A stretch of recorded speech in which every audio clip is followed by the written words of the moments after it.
City of Stevens Point Plan Commission meeting, recorded October 5, 2020.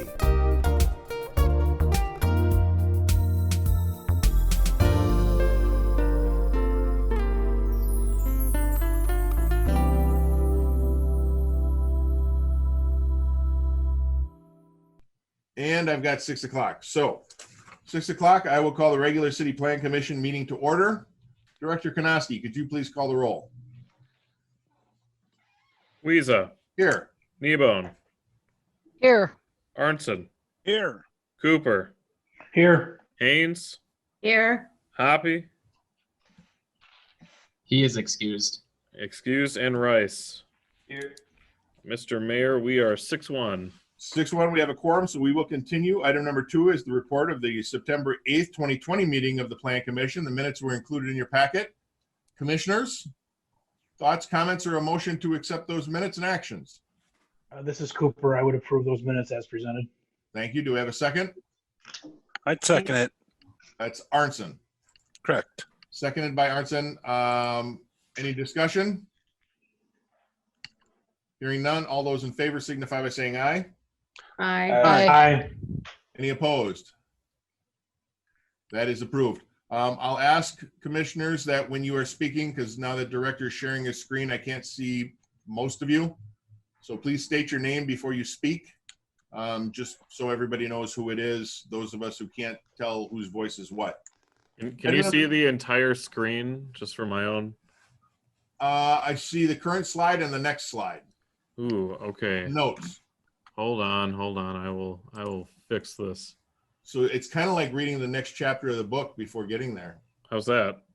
That's the full-size screen. So we're good. So we're on item number 3, and that is a public hearing and action on a request from Lori Coonsey for a conditional use permit to construct a front porch and overhang at 2306 College Avenue, set back 18 feet 6 inches from the College Avenue right-of-way under the traditional neighborhood overlay zoning district.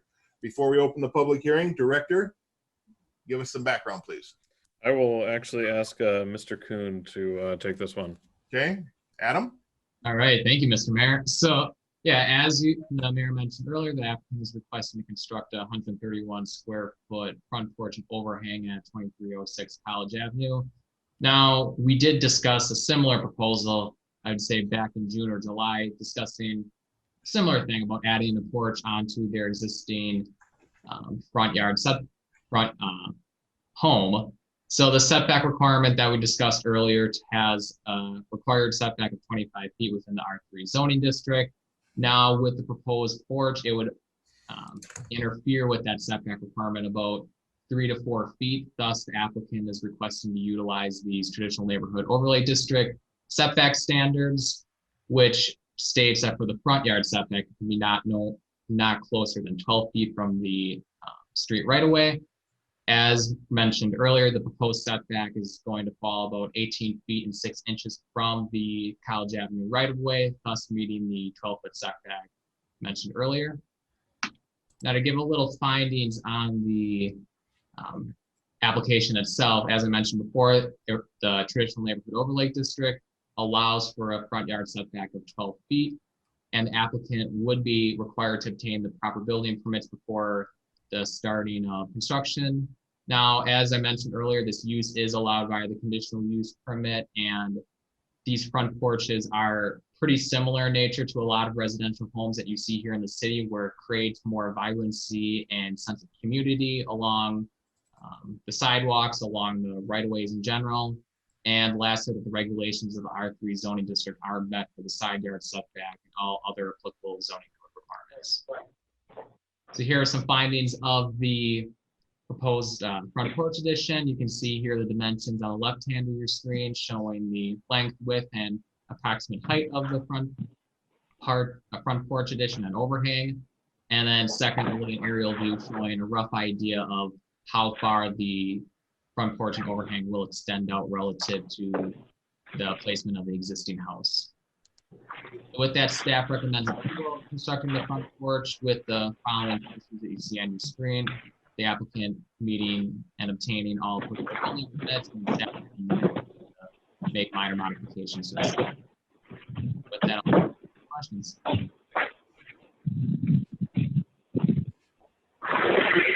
Stand by. Okay, I just muted everybody. I'm not sure whose microphone that was, but we're getting some feedback. So if you are not speaking, please have your microphone muted. And when you are speaking, unmute your microphone and then commence speaking. Adam, just a quick nod. I assume you were done? Yep, absolutely. Commissioners, before I open the public hearing, are there any clarifying questions that the zoning administrator can answer for you? Mayor Alder-Nebone, I have a question. I think I have to recuse myself on this one.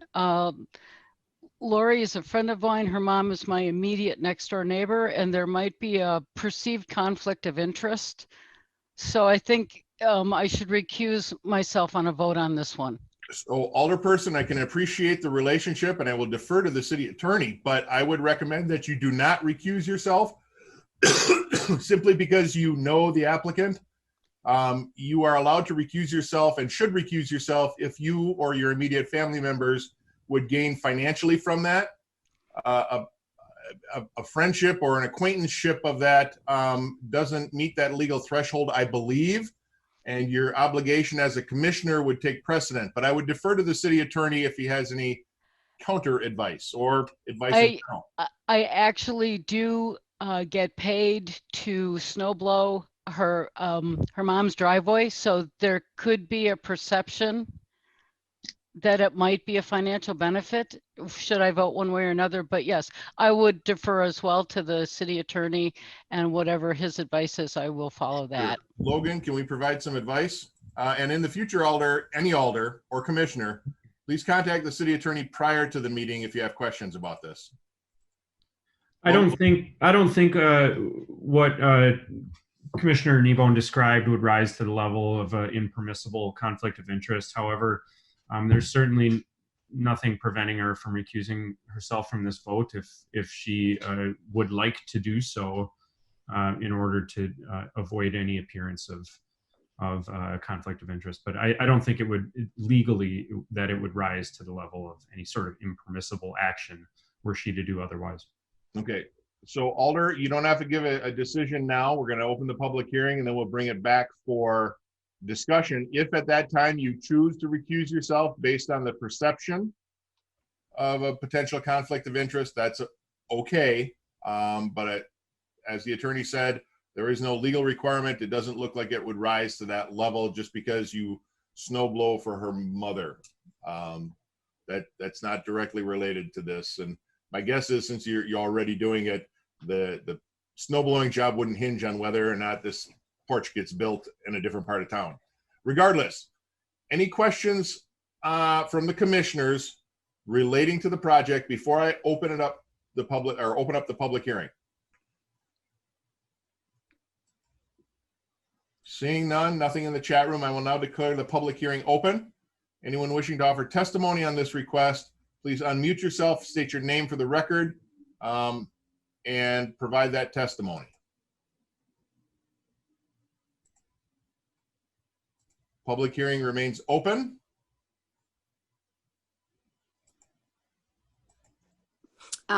Cindy Nabel, District 3. Yes. This is in my district, and I did go over there with the zoning inspector and with Director Karnowski to look at this. And I felt when I saw what she was, trying to plan to do, I thought it was really going to look very nice. It's a pergola, basically, so she can put vines on it. Everybody else has porches around that area, and she's set back even further than the other houses are. So it doesn't really change. I know she has a big backyard, but she cannot get the sunlight to be able to grow those vines or make that improvement in the front that she'd like to do. So I'd just like to say that I really felt that I want to appreciate and thank both the director and the zoning officer for going and taking that time out to go and really look at it and say, well, yeah, this can be a possibility. So I'm glad that we are trying to do that for people that are trying to improve their properties. Thank you. Thank you, Alder Nabel. were you speaking in favor of or in opposition to? In favor In of favor. having this, yeah, Thank you. Yes, and we do have a good staff. They do that on every single applicant. To I make know. sure And that takes time and it's really appreciated. Any other public testimony in regards to the public hearing which remains open? Public hearing remains open.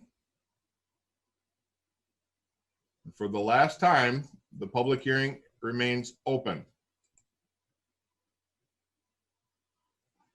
Seeing no visual indicators, nothing in the chat room, I am going to declare the public hearing closed and bring it back to the commissioners. Commissioners, what are your wishes?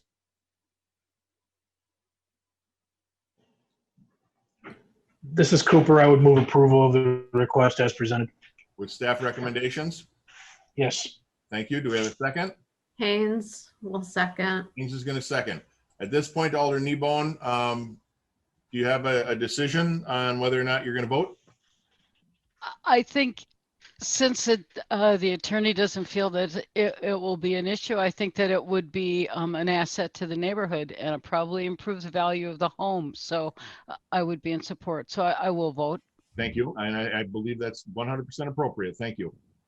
Okay, we have a motion in a second to approve the request with staff recommendations. Director Konoski, do you want to call the roll? If you're in favor, vote yes. If you're opposed, vote no. Weeza, Yes. Kneebone, Aye. Arnson, Yes. Cooper, Aye. Haynes, Aye. Hoppy is excused, sorry, and Rice. Yes. Unanimous 6-0. consent. That is approved.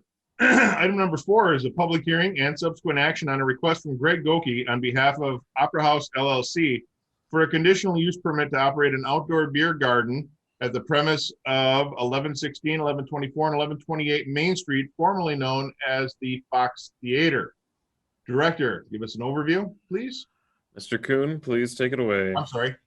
Thank you, Director Konoski. So as the commissioners can recall, over the last few months, staff has been working with essentially deciding what's going to be happening at the former Fox Theater in terms of potential new uses. And as these talks have progressed further, the city has entered into a development agreement with the applicant here and highlighting specific uses that will take place, as I'll mention later on, both in the interior and in the exterior of the existing building. So as I kind of alluded to earlier, the interior space will be comprised primarily of public and private spaces, having both the ability to house, certain multiple events, such as these informational meetings, these wedding ceremonies, civic events, etc. Now, the premise of this conditional use request is going to focus more on the exterior use plan. That'll consist of an outdoor beer garden, and this will house, again, both public and private events as well.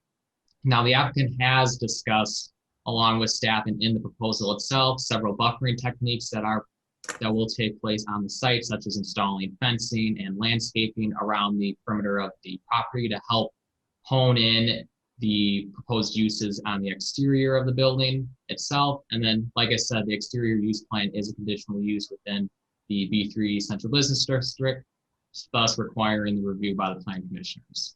So this is an overview showing the proposed uses. The image on the left-hand screen shows an overview of what the beer garden will look like, and you can see faintly the fencing and the landscaping and the seating that will take place. And then another view on the lower left-hand screen showing more of the interior use design, showing the tables and the more restaurant and event space type setting. And then lastly, the image on the right-hand portion of your screen showing the overall scope of the parcel in question, and then just a general scope of how large and scale this proposed development will be. So overall, when staff was looking at the request, we found a couple of key points to address. So as I mentioned before, the beer garden is complementary with the proposed use within the interior of the building, along with other neighboring conditional uses within the B3 district. As I mentioned before, the applicant is proposing to install the fencing and landscaping. And I will note, as will be addressed later on, the fencing will be part of the overall design review proposal that will go before the Historic Preservation and Design Review Committee this week for review. And then lastly, The outdoor use plan, staff feels really hones in on the overall scope and intent of the B3 district itself, which is to encourage development and maintenance of the downtown area and specifically target pedestrian-oriented shopping and a community center feel. So with that, staff recommends approval of the conditional use request subject to the conditions before you on the screen here, such as the applicant obtaining the appropriate building permits, seeking a design review from the Historic Preservation Committee, accepting all exterior facade improvements, making it that it matches or complements the existing structure. Fourth, that a landscaping plan is approved by staff. And then lastly, staff being able to approve minor amendments to the site plan. And with that, we'll take any of your questions. Thank you very much. Any questions for our zoning administrator from the commissioners before I open the public hearing?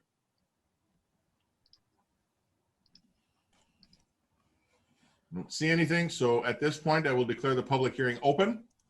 Anyone wishing to offer testimony on this request, please unmute yourself, state your name for the record, and provide that testimony.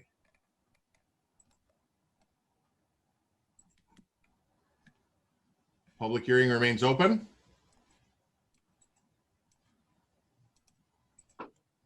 And for the third time, the public hearing is open. Alder Shore. Thank you, Mayor. Just a question about the landscaping plan and whether, thinking of that. Albert, if this is a question about the proposal, that's one thing. We can get to that after the public hearing. Oh, okay. So I'll go through it again quickly. Public hearing is still open. Public hearing remains open. And for the last time, the public hearing is open. Seeing none, no one else wishing to speak, nothing in the chat room, no visual indicators, I will declare the public hearing closed. Alder Shore, now your question, please. Thanks. I wanted to ask about potential consideration back in that back area for shade trees as a part of landscaping. Sure. So that is something that, once the applicant receives the design review approval from the Historic Preservation Committee, once these deliberations take place as far as the fencing guidelines, seeing if the commissioners have any positive or negative feelings towards the fencing proposal, the applicant is then going to come back to us and we'll hone in amongst staff and the applicant what sort of landscaping features would work best for the area. And as I mentioned before, the key goal in this is primarily to not only kind of confine the use within the property itself, making it that there isn't any, for lack of a better term, spillover effects that would occur onto, say, the neighboring lots or the parking lot behind. And then B, if there are, try to hone in and make it so there aren't any negative effects that would take place outside of the lot itself. So primarily trying to hone in on these uses inside. So that's something that staff can definitely recommend and take a look at and see if there are any problems with having more larger type trees in the back. And then once the landscaping plan gets developed, we'll work with the applicant in making sure that those are appropriate for the region. Thank you.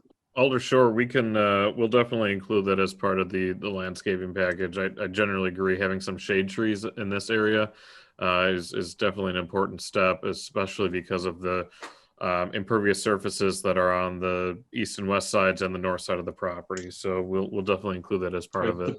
The paved surfaces back there was exactly what was on my mind. Thank you. Yep. Thank you. Any other comments or questions? Okay, we'll bring it back to the commissioners. Commissioners, what are your wishes? This is Arnson. I'd move to approve per staff recommendations. Thank you. Do we have a second? I will second. Discussion.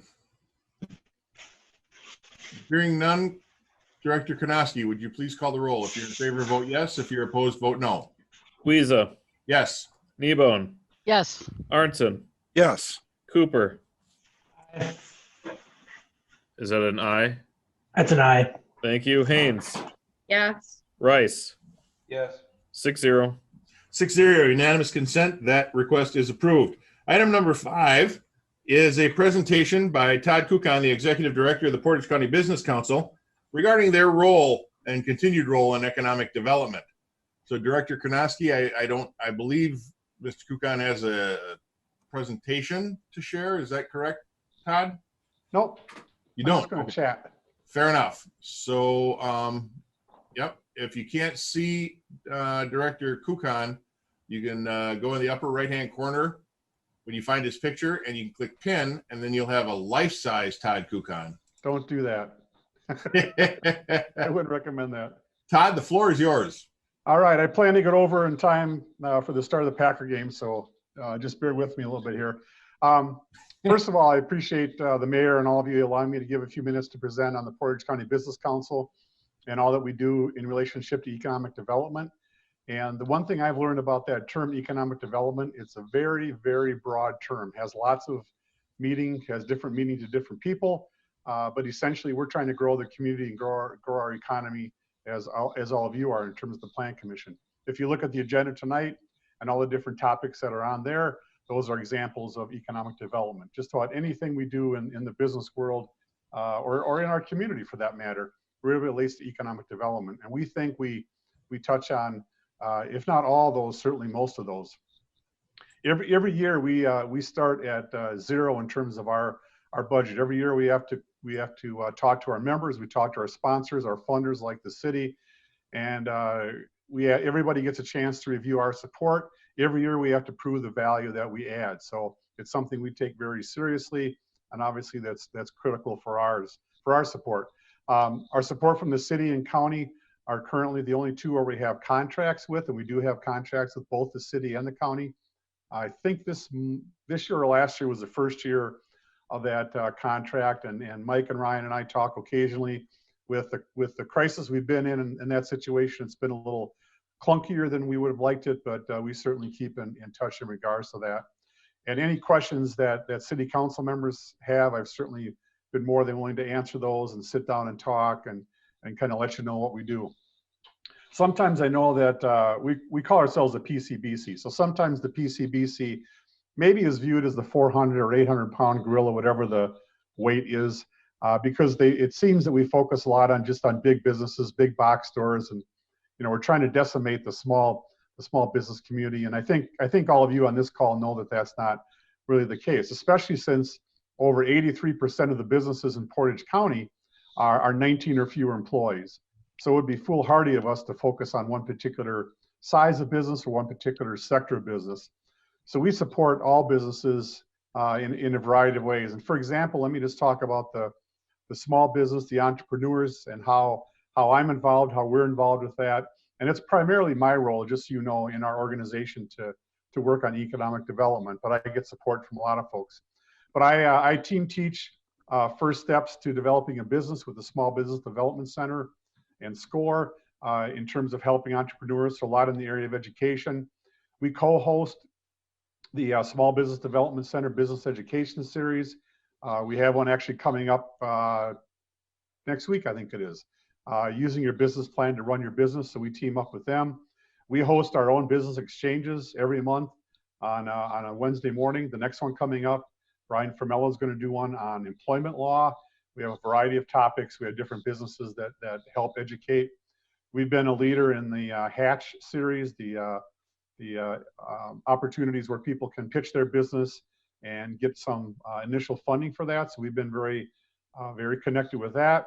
I myself am part of the SCORE organization that does voluntary work for businesses, for entrepreneurs who are starting up. I've had a couple one-on-one meetings this year. I've got actually one in my docket that I need to follow up with. We also, on our website, portagecountybiz.com, we have a program called Tools for Business Success, which is an online resource particularly focused at the entrepreneurs and smaller business owners as a resource they can go to if they don't feel maybe comfortable for whatever reason contacting somebody, they just want to do some research. We have that online as well. And we did a lot, of course, during the crisis and during the crisis now along with the Portage County Economic Recovery Team, but we also provided some of our own resources to both entrepreneurs, large businesses, and everybody in between. So we do a lot in the area of education, awareness, and supporting particularly the entrepreneurs and the smaller businesses. Let me focus on a couple other things that we do as well. Obviously, we work closely with the village, city, and the county on economic development. And we really look at ourselves as focusing on education, government, the businesses, and our community. Those four pieces of the pie, so to speak, to help with economic development. And I think we're one of the, if I might break my arm patting myself in the back, we may be one of the few entities that can get all four of those folks together in a room and pivot fairly quickly. We've done that on several occasions regarding topics such as housing. Now that's quieted down some again recently, but we think we can bring a lot to the table with that. When we do get a call from entrepreneurs, not only do we speak with them, but also we may refer them, depending upon their needs, to the Small Business Development Center or SCORE or CAP Services or CREATE, depending upon what their particular needs are. We also have great relationships with our regional chamber friends in Marshfield, Rapids, Mosinee, Amherst, Wausau, as well as the state and Synergy, the regional economic development organizations. So we're very well connected, so we can pivot pretty quickly. We can get people to the right resources in the right amount of time if we don't happen to be the resource ourselves. We're also very proud, and this was a few years ago, that the Business Council, and it was before my time, so I can take no credit for this, but the Business Council itself was very engaged in the Skyward Challenge and what we had going on there. And a couple of years ago, we and I were integral in bringing Cobblestone, the hotel, to downtown Stevens Point. So there's been some specific activity there. We spent a lot of time on talent attraction. As I think all of you know, we have our Everything Points Here website. That's a website that we manage. We help support that from the technological aspect. We have a number of sponsors, but it's really there's a guide, a written guide, a booklet. There's the website, and we also do a digital campaign through NRG Media to promote that website in Northern Illinois, Southeastern Minnesota, and some select locations in Wisconsin, to try to get the message out and promote what's going on, how great our community is, and all the assets that we have here. I know I'm kind of jumping around on topics, but I'm just trying to give you a real good idea of a lot of things. If you have questions, I'm happy to dig in on any of them. We were involved with the census. We were on that committee, did a number of things to get the census committee engaged with our business community. Also, I think a role we play that may seem almost silly, but we sell gift certificates. And those gift certificates support Portage County businesses. We don't make any profit off of the sales of those, but all the businesses in the business community certainly appreciate it when people buy local. And we're starting to promote that now. Not that there's anything wrong with Amazon, but why not buy a gift certificate and keep that money in our local community? Been working with a couple businesses and helping businesses connect. Matter of fact, both of them most recently aren't even in our community. One is Red Shoes out of Appleton.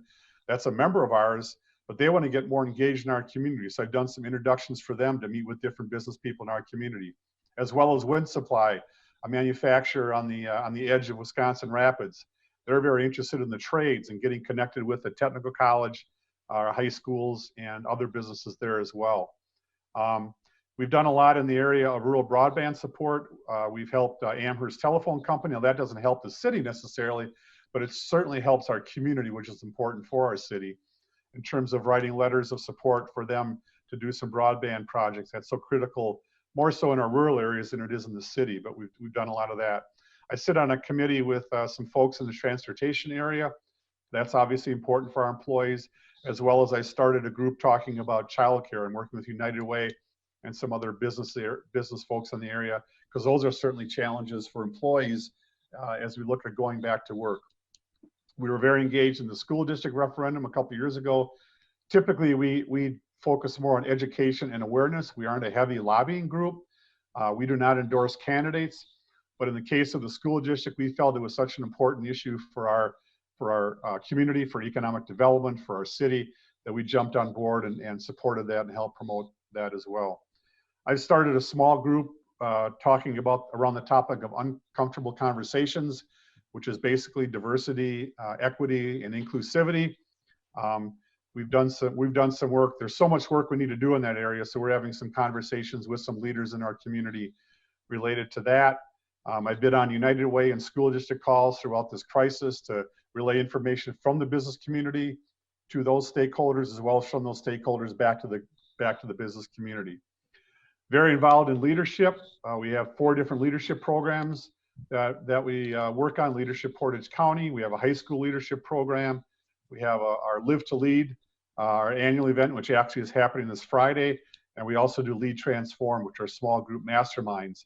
Leadership is such a critical element in the business community, and many of the businesses are using that as a talent retention tool for their employees to keep them in the community.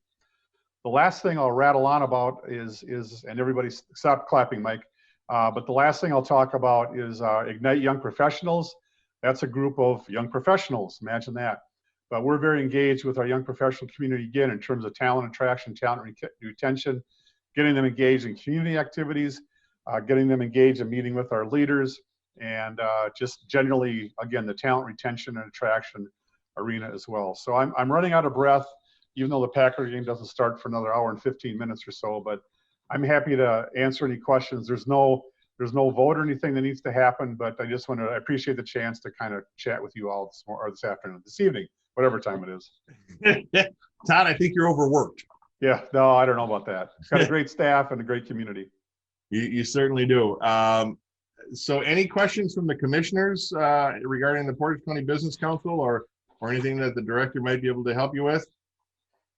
I can tell you from firsthand experience that Todd says we talk occasionally. It's a heck of a lot more than occasionally. The Business Council works very closely with myself, Director Konoski, and really the whole community, not only to keep and retain the businesses here, but when new businesses are looking, they're a resource for us, we're a resource for them, and it's a very symbiotic relationship. We appreciate everything that the Business Council does. Todd, thank you very much for presenting this evening, and we'll call on you again when we need another refresher or when something cool happens. Yeah, let me know if anybody wants to meet with me one-on-one or phone call, Zoom, whatever. I'm more than happy to chat. You can tell that, right? Absolutely. Everybody.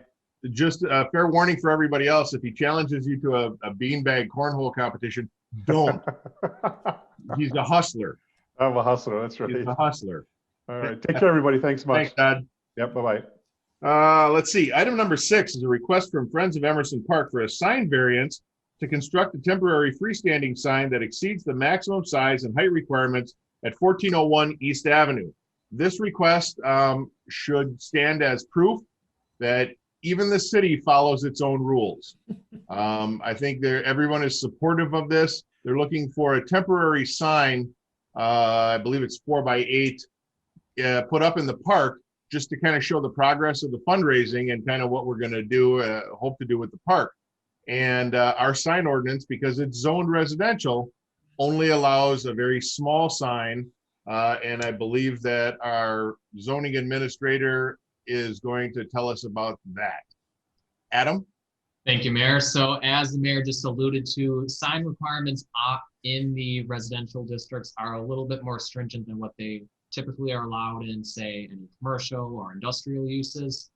So as referenced earlier, the maximum size that's allowed within the R3 district is 20 square feet in area, and then the maximum height that's allowed is 5 feet in height. Now the applicant is proposing to have a sign that's approximately 13 feet high and 32 square feet in size, and thus would be the main premise for this variance request here before the commissioners tonight. So just to give a little overview of the reason for this sign. So this sign variance request, now this is to better support the Emerson Park redevelopment project that's taking place, as you can see on the next screen, on the next slide here. Its premise is more on, as the commissioners reviewed back in June or July, focusing on redeveloping, reinvigorating the park and exploring new uses that could exist, frankly, on the site itself. Now, the next slide shows a rough sketch of what the sign will look like and its proposed location. Now, the applicant has verified that the sign will be located at least 5 feet away from the property line, thus meeting any setback requirements. Now, when staff was reviewing this sign request, there's 2 main reasons why we thought that it met the 3 standards of review for granting the variance. The first of which is, as the mayor alluded to, that it's temporary in nature and that it's supposed to last to be put up roughly 30 to 36 months in time. Then second, it's supposed to better promote the marketing campaign needed to gather funds for this project that's taking place at Emerson Park. And staff and the applicant, upon working together, our thoughts were that in meeting the applicable sign code regulations within the R3 district, that having a smaller sign in size and height would not allow the applicant to actively promote their fundraising campaign. So thus, staff does recommend approval of this sign variance request, subject to the conditions shown on the screen, that first of all, that the sign cannot be allowed up more than 36 months, that the freestanding sign shall be set back at least 5 feet from the property line and shall not be illuminated, that the sign must meet other applicable sign code regulations, that a building permit shall be obtained, and then lastly, minor modifications can be approved by staff if needed. So with that, I'll take any of your questions. Thank you. Does anyone have questions for our zoning administrator slash associate planner?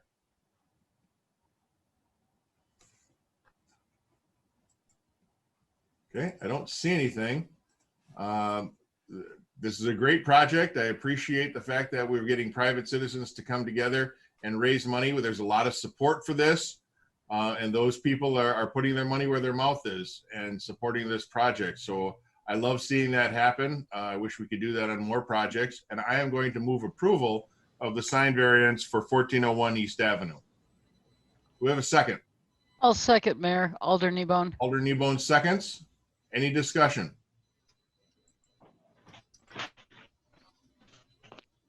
Hearing none, I think we can do this on a voice vote. All those in favor, actually, unmute yourself, commissioners.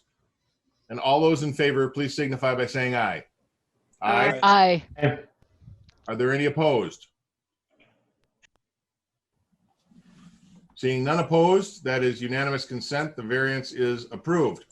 Item number 7 is a discussion only item for the removal of conditional use requirements, excuse me, for a reduced setback in the traditional neighborhood overlay district to allow 2-family residential uses to implement traditional neighborhood overlay district standards.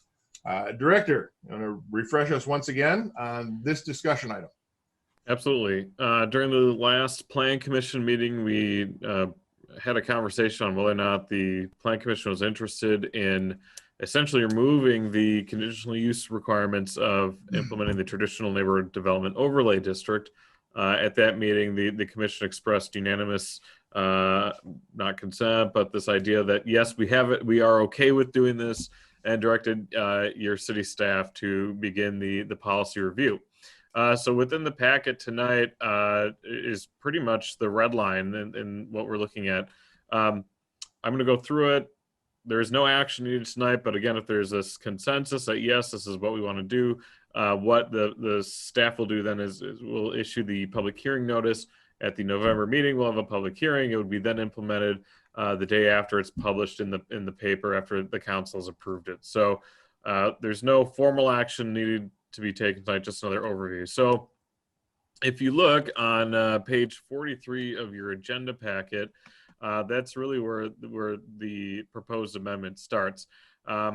As described earlier, this would be applicable to both single and 2-family development. And this, how I've structured it is under permitted uses, 2A, of course, all setback requirements of the underlying district apply. However, 2B, we call it the alternate permitted setback for single and 2-family uses. Provided that and then if you go to page 44, provided that the development standards are met, if they are not able to meet those 3 development standards, then they have to go through the conditional use process. That's how this is more or less being structured. So as an example, in no case shall the front facade of the building consist of a blank wall or series of garage doors. 2, one ground floor entry shall be orientated to the front of the lot on a public or private street. 3, attached garages shall be sited in several ways in the rear yard, accessible from the public street or alley, or access from a public street with garage doors facing the public street, provided that it's set back from the front plane of the house by at least 2 feet. So what that pretty much means is If you go down to our friends in the village of Plover, you'll see that a lot of the homes have what I call snout houses, where the garage is the first thing you see. We're trying to prevent that from occurring in our traditional neighborhoods. We would require that they have to be at least 2 feet setback from the front plane of the home. Those are the 3 standards. If you're not able to meet one of those standards for whatever reason, you can obtain the traditional neighborhood overlay setback requirements if you go through the conditional use process. And that would provide the Plan Commission the opportunity to further review development for a specific site for whatever reason. And then if you go down to on page 44, section 2C, alternate permitted setbacks, that just takes what was a conditional use, puts it under the permitted use section of the zoning code. It includes the attached garage component as well. We did retain the conditional use component of the traditional neighborhood overlay district. Again, at the end of page 43, those are applicable to single and 2 family. We removed the primary structure and the attached garage conditional use standards, but we did retain, I think, and this was gathered through the conversation during the last Plan Commission, that detached accessory buildings would still have to go through the conditional use process if they wanted to be, for example, 1 foot off of the side and rear lot lines.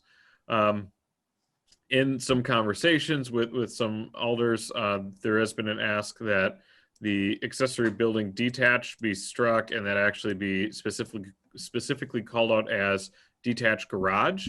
I think that's a really good point, because there is a conversation that we're having internally that we are hoping to pick up again, and that's to talk about the accessory dwelling unit component of the zoning code. So I don't want accessory building to be this giant broad statement that you can have this dwelling unit a foot off the property, that it should be specifically for detached garages, and that we would specifically call it accessory detached accessory buildings, maybe in a separate portion of this document. If you go further down, we struck quite a bit of the conditional use requirements. We try to incorporate some of the actual development pattern or the development components of that and incorporate that into the alternate permitted use setbacks. There was one other ask that under what is struck on page 46 of your packet, which is consideration shall be given to the impact of the proposed addition on neighboring light, ventilation, and privacy from existing windows and yards. That through conversations with some alders, they did ask that be included under the design standards under section 2B. So staff has no objection to that. We actually think that's a good catch. So with that, that's the overview. Looking for comments, questions, concerns, and then if the commission's okay with it, we'll make those adjustments, publish the public hearing, and bring it back in November. Commissioners? Anyone from the public? Alders?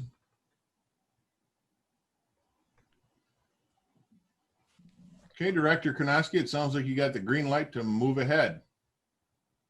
Thank you all very much for consideration. Item number 8 is the director's report. Director? Within your agenda packet is the October 5th, 2020 director's report. Nothing too terribly exciting to report on some of the developments. It should be noted the certified survey map to combine the 2 lots for the Fox Theater that was recorded last week. The quitclaim deed from the RA to the city was filed, and then we're actually hoping to close on that property this coming Wednesday. So that's a good step forward. Other things to take note of, we're finally back to what I'll call full staff. Maria Moore has returned on a part-time basis from her maternity leave, and we're glad she's back. So if there's any other questions, I'm more than happy to answer, but the items in the director's report are outlined. Thank you very much. Any questions for the director?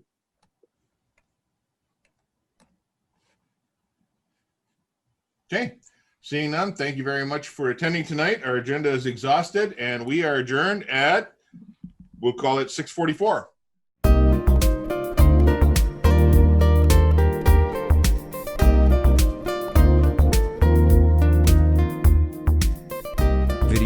meetings are available for viewing on the city's website, stevenspoint.com/videos.